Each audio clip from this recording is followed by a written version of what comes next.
Where we are is in a little town between Minneapolis and St. Paul called Mendota.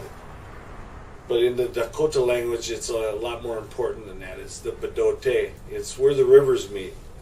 The Minnesota and the Mississippi rivers come together right here. We don't know how many thousands of years ago that the Creator put us here.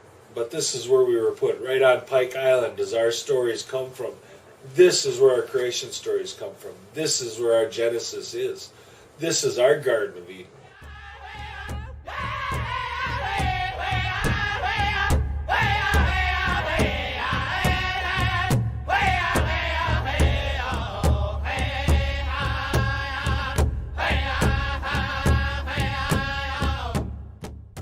So there's very, very sacred places here. We have sacred springs that are here. We have sacred caves in St. Paul. We have all the bluffs along the river, or where we are at right now in Mendota, are the highest points around, and that's where our people were buried. A lot of them have been dug up, and a lot of the artifacts have been stolen, and a lot of the land has been built on now. But we know what this place is. The airport's 3 miles from here, and they dug up thousands of burial mounds when they built the airport. They took all the artifacts and the remains to the University of Minnesota. We know all these things. We know what this place is, and that's why we have to continue to tell our story about what the place is. And most people don't know the history of this area. Most people don't know that what even Dakota means.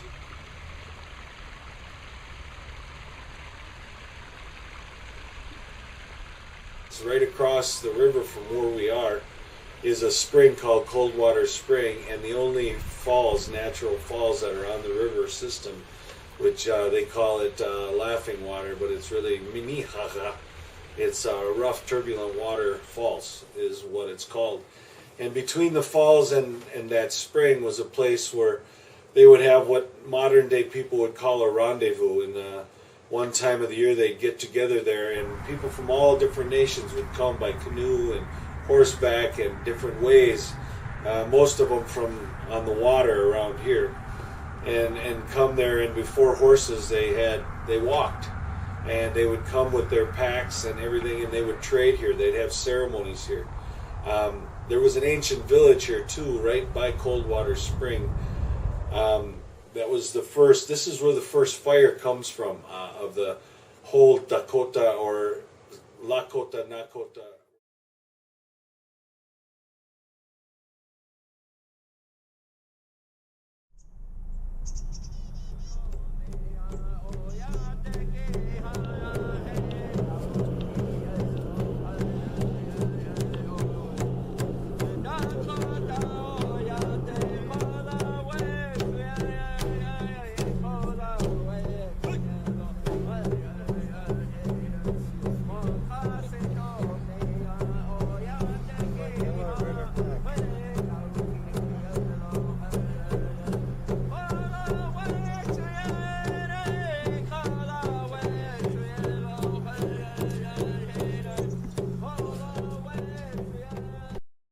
French came here back in the 1600s, but they didn't come here and take over everything and claim everything. They came in here and started to marry with our people and trade with them, and brought different goods for them, and set up their trading posts, and they had a pretty good relationship with our people for a long time.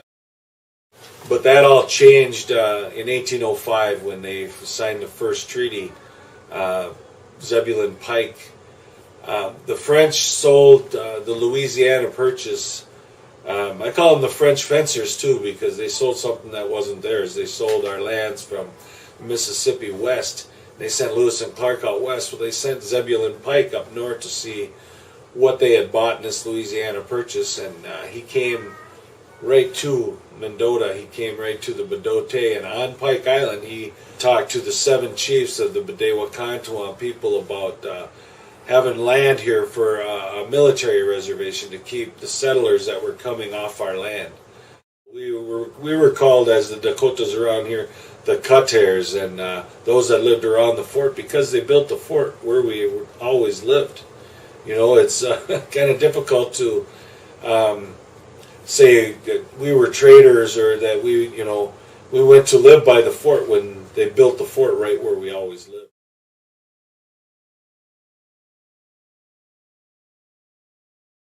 When this conflict broke out in 1862, Little Crow was approached by a lot of warriors, and they said, what's going to happen?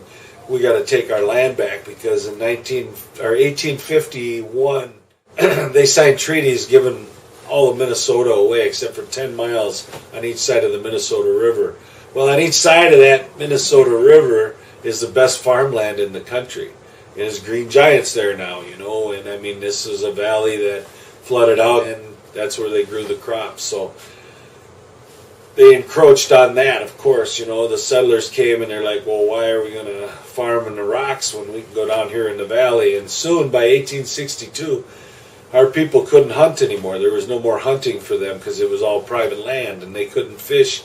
They couldn't survive. So they were surviving on the commodities that the government was supposed to give them.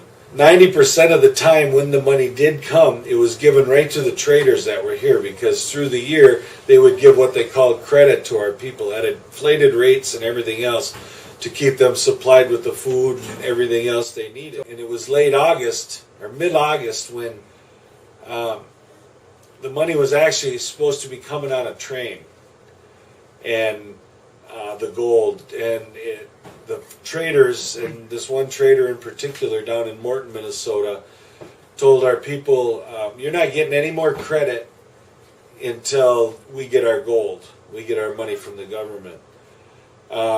He told them to eat shit and grass, and the next day he had a warehouse, because he had a warehouse full to give these provisions out in the spring.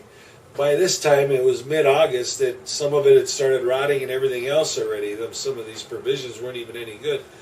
But they found him the next day with his throat cut and his mouth full of grass, and his warehouse was empty because the people were there with their elders and children, and they were starving to death. So this started what they called the uprising of 1862.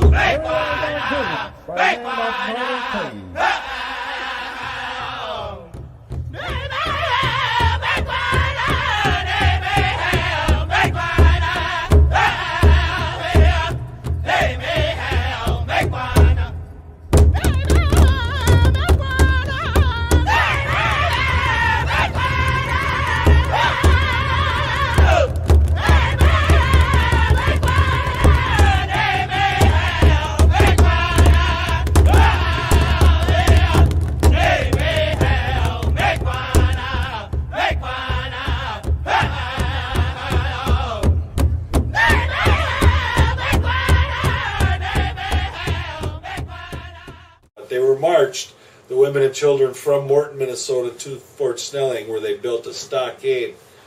And they put them in this stockade. And then all the Dakotas that were here, all the Dakotas they could find, were put into this stockade for that winter of 1862 to 63. And it was a bad winter. A lot of our relatives died. And in the spring, after they were put into the internment camps, there were over 300 and some Dakotas that were put on trial right here at Fort Snelling. And they had these little mock trials that lasted about 5 minutes apiece, and if someone come and testified, they found them guilty, and they had over 300 men found guilty and to hang, and they sent this list to Abraham Lincoln. And Lincoln wanted to pardon them all, is what I had heard, but because there was such an uproar because of all the people that were killed in Minnesota, they wanted some heads.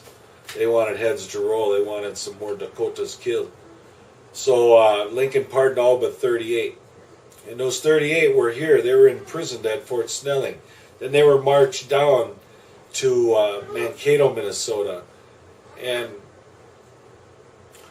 they built a gallows down there big enough to handle all 38 at one time.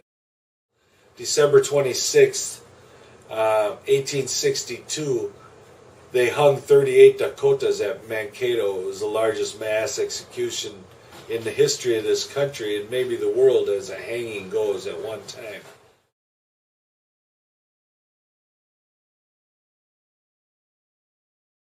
My relatives were let to stay in Minnesota when all the rest of the Dakotas were exiled.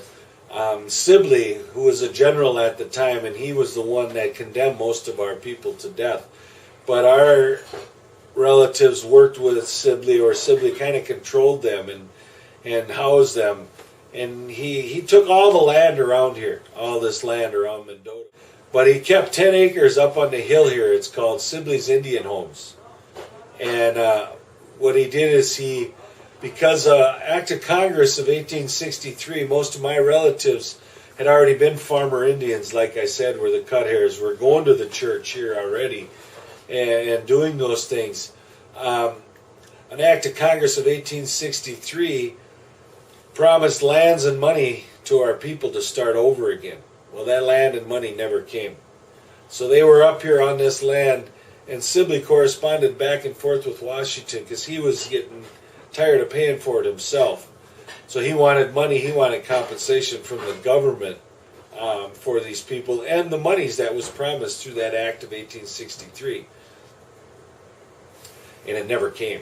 Our people lived up here in squalor. I have pictures of our relatives living here 100 years ago in teepees. It's not that long ago.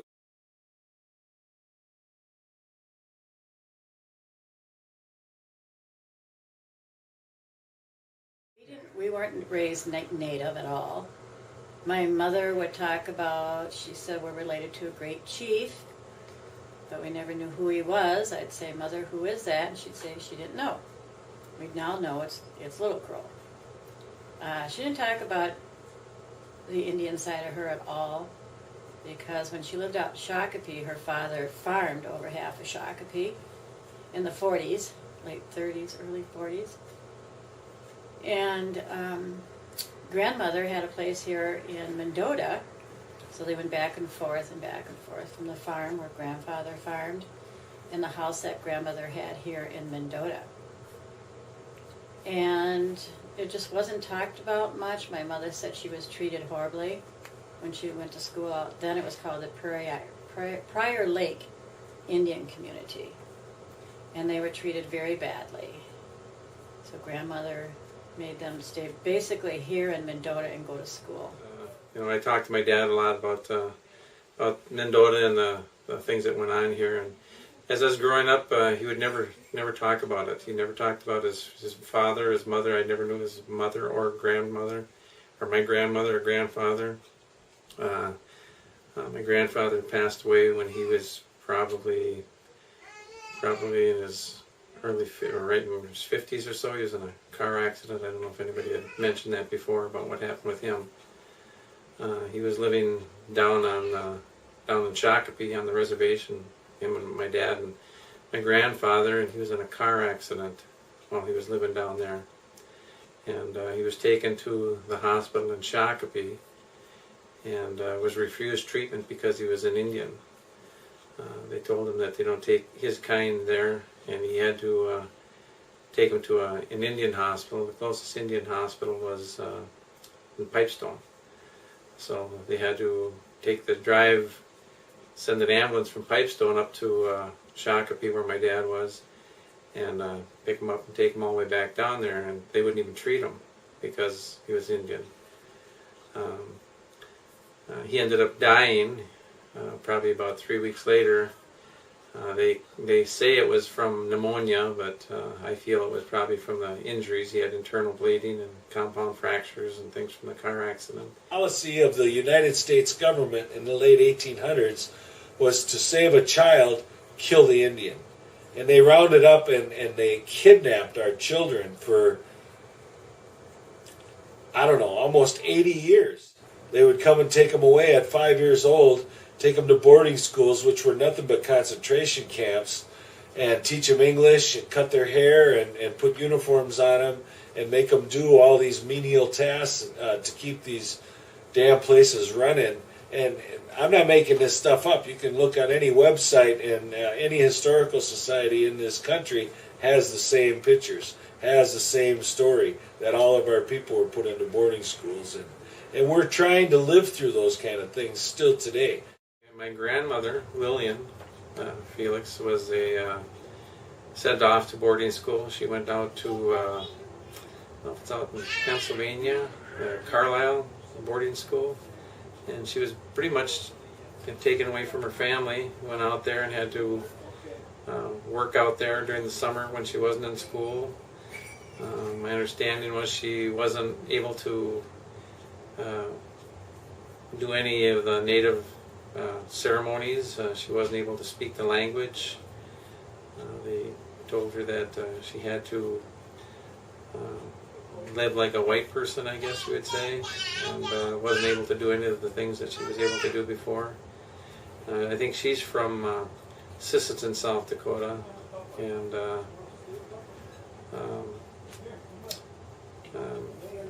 she actually had land out there at one time, and I know that she sold her land to buy a house here in Mendota, and the house that she bought is just right down, just bad when I see other people dancing. I mean, I feel good I see other people dancing with their grandmothers and mother and aunties and uncles, but I never had that. You know, I didn't even get the opportunity to do that. So that's one thing I've kind of always missed. So I make it up now by going out and dancing and with the other elders and the other families. But I kind of always wondered what it would have been like had I been able to dance with my mother and my aunties and my grandmother. I used to go down to Shakopee with my dad. He had two friends that lived down there that were kids when he was living there. That was Norman Crooks and his brother, I can't think what his brother's name is, but we used to go down and see those guys and just visit with them. And they were living down there in just little shacks at the time. And it must have been probably in the 60s sometime. Norman had called my dad and my brother, asked them to come down and said he wanted to meet with them. And they went down and he told them that he'd give them each 5 acres of land. He wanted them to move back down on the reservation, and because big time bingo was coming. And my dad had a house here in Minneapolis, and his brother had one in St. Paul, and they both had full-time jobs. And moving down there would have meant selling their houses and taking a chance. You know, they said that nobody's going to ever go down there and play bingo down in the middle of nowhere. So they both turned it down. And then, like I said, in the 60s when they said they were going to open enrollment, they bought like 200 acres or something like that, and they wanted to bring in 500 more members or something like that. And at that time we went down and we talked to them, and we met with a gal named Susan Totenhagen, who was the enrollment chairman. And as I sat and talked with her, I brought a genealogy of my family, and I handed it to her, and it showed she and I had the same great-grandmother. She says, well, this is pretty interesting. And I said, what? And she told me that. She says, we have the same great-grandmother, we just came down two different lines. And she says, she brought out a book. It was their charter membership, and she said, if your name is in this book, you will be accepted. Because we applied, Sharon and I and all my cousins. And I started looking through the book, and I saw my grandfather and my grandmother, Felix and Lillian. Or not Felix, but Albert. And I showed it to Sharon, and I says, here, look. And I turned it around, and I showed it to Susan, and I said, this is our grandfather and our grandmother. And she says, well, then you will be accepted. And 6 months later, I went back down, and I asked her, I says, what's going on? I haven't heard anything. She says, you weren't accepted. And I says, well, why is that? And she goes, well, your name's not in the book. And I said, sure it is. I showed it to you. My grandfather and my grandmother are both in that book. And she goes, well, you must have made a mistake. And she pulled the book up and handed it to me, and I looked through the book, and sure enough, it wasn't in there anymore. I'm going to sing a memorial song for them when we finish charging. Oh, what's that?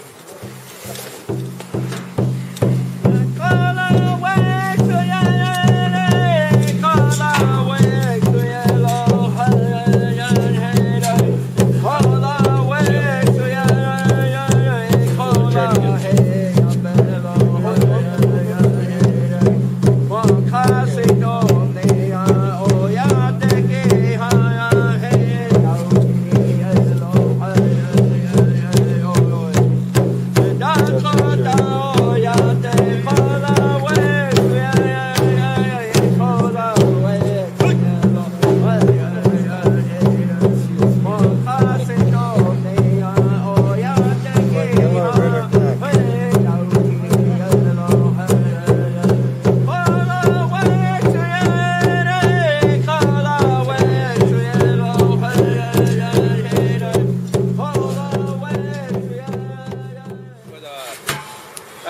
Kepi, I bet you could hatch a walking switch at the lecture when I feel far hatch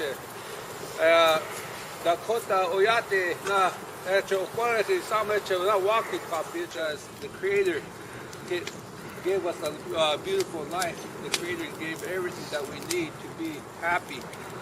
Every morning that we get up, we have to say Wopila to give thanks.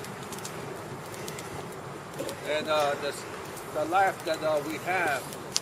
But it's so sad that this land that was found on the freedom of religion, that yet outlawed our ways of the First Nations people.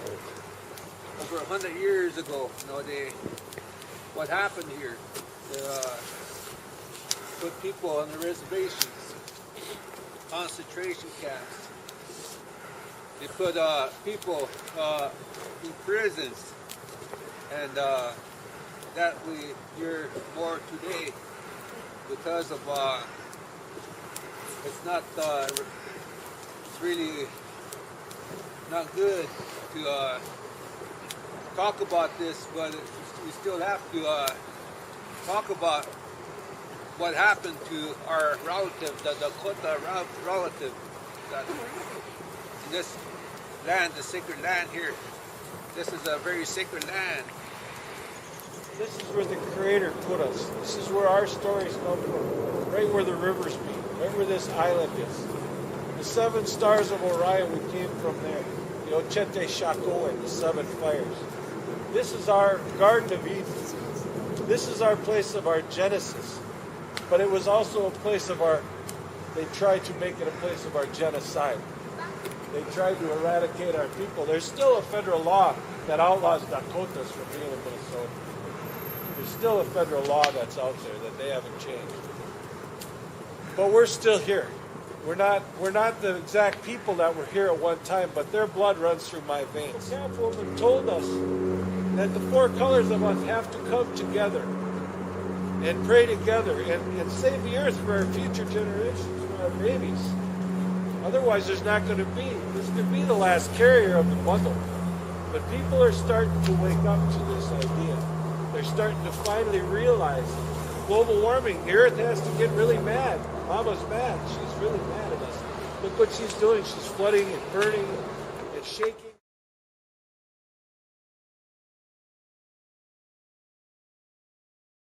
When we went down, we told them we wanted to become part of their members. They just told us to go form your own group, and that's what they did. Bobby and Sharon and Michael and Jim Anderson, they got together and started meeting out at Bobby's house, and it just started growing from there. I probably should mention this. My brother Bob, when Shakopee turned us away, we started having meetings at his house, and then we finally got an office behind the Mendota post office. And then we got just one side of the Mendota post office in the back. And then we got the front side of the post office on just the one side. And then from there we went across the street, and we had half of that liquor store, which we didn't like, but it was a bigger office. Liquor store left, and then we had that whole entire area, which was really nice. We were there 2 or 3 years. And then we moved over here, which was nice because then we had a kitchen and we could make fry bread, and we've had many, many different events here. We have a weekly Dakota language class. That is the longest running language class in Minnesota so far. But we are the keepers of the East Gate. We are the East Gate keepers. We are the center of the world people. And I just like people to start to understand why we've put up the fights we have to protect these sacred sites. We protected Coldwater Spring. We spent 17 months in teepees fighting to keep that spring alive. There's 100,000 gallons of drinking water a day comes out of the ground there. They wanted to destroy for a road. Pilot Knob Hill here, where our chiefs have been buried, where the Treaty of 1851 was signed, we protected that from development, from them developing condominiums, $500,000 condos they wanted to put up on the hill because it had a nice view of the cities. But And we're fighting now for our own little place in Mendota. We're not going to leave here. We've established ourselves now in a good way, as good people doing good things, and we've opened our community to everyone. That once we did find our native ways, the first thing I wanted to do was dance. Didn't know what to do, but determined I was going to. My sister Bev and I, and my nephew made me my first regalia, and he also made a regalia for his mother. And so when we were out there dancing for the first time, or I can only speak for me, it was so emotional to be in regalia and out there dancing, and it was just incredible. I mean, I can't even tell you what it felt like for the first time. And I live with a lot of chronic pain, but it just seems like when I'm out there in the circle, I don't even feel any pain.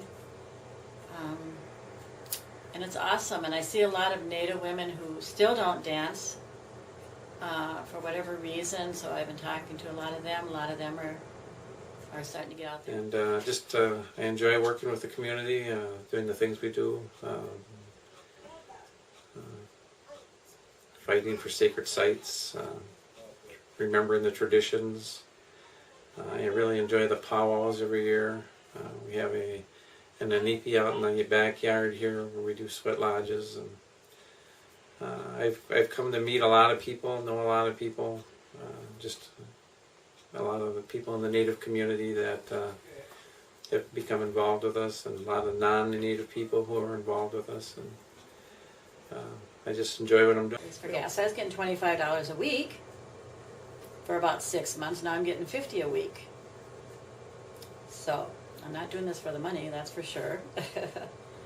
But yeah, so there's just no money, you know, and it'd be nice.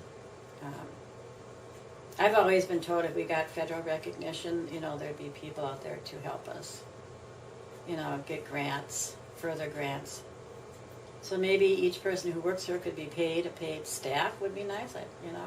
I believe in the prophecies of the 4 colors of man of the buffalo calf woman, that we need the 4 colors of man to come together to protect the earth for our future generations.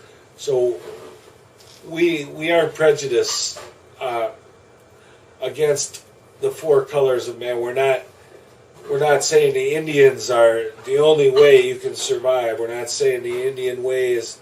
We don't care how you interpret the Creator. We know what it is. We don't believe in a heaven or a hell. We believe in a spirit world. What you get here, what you've done in your life, how you treated your elders and your children, and how you treated Mother Earth is what you'll get in the spirit world. And we firmly believe that.